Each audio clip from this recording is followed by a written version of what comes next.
On je okrenuo Holbrooka i rekao, slušaj bre, ako Hrvati uđu u Banja Luku, pa mi nemamo više šta drugo, totalni rat, sa svim mogućim šta smo, i mi smo na taj način telefonom, diplomatijom, nezavisno zbivanja na ratnoj teritoriji dobili predah i onda otišli na mirovne pregovore.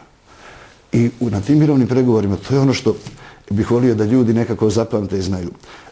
Svi mirovni pregovori do tada, ne računajući onaj prvi gdje smo se razišli Milošević i ja, su sa naše strane bili prihvaćeni. Zato što je bolji je bio i nepravedan mir nego pravedan rat. Uz činjenicu da ste već svuda obilježili teritoriju Republike Srpske. Ali dolazimo do toga da oni ne žele, sad delegacija je sastavljena trojica nas iz Savezne Republike Jugoslavije, Milutinović, Milošević i ja, i trojica iz Republike Srpske, Aleksa Buhar, Nikola Koljević i Momo Krajišnik. Ali kako ćemo glasati? Ako je zajednička delegacija, onda su 3 glasa s jedne strane, 3 glasa s druge strane. A ako je jedinstvena delegacija, onda mora da se donese odluka. To znači da jedan čovjek ima zlatni glas.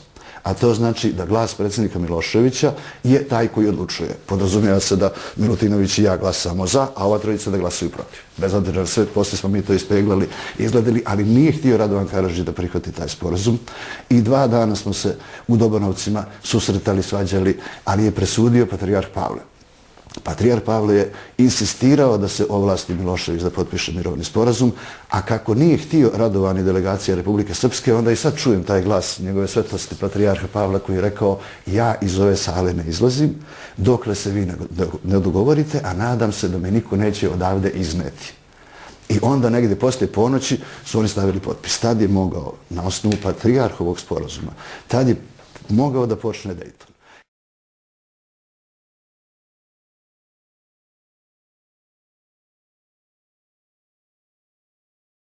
Iz tih mojih audio zabilješki se prvo vidi jedna ogromna količina straha, to je normalno.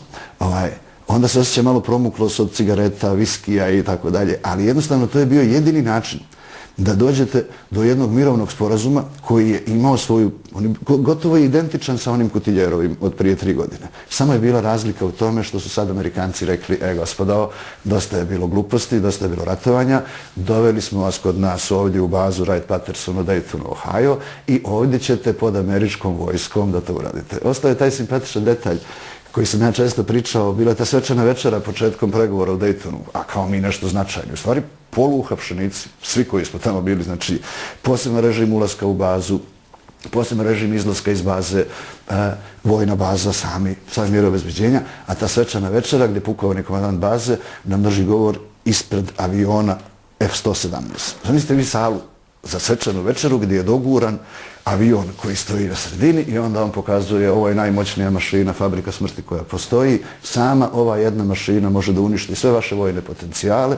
Iskreno se nadam, kaže on u zdravici, da ćete se sporazumjeti, a ako ne, onda će ova mašina da poleti.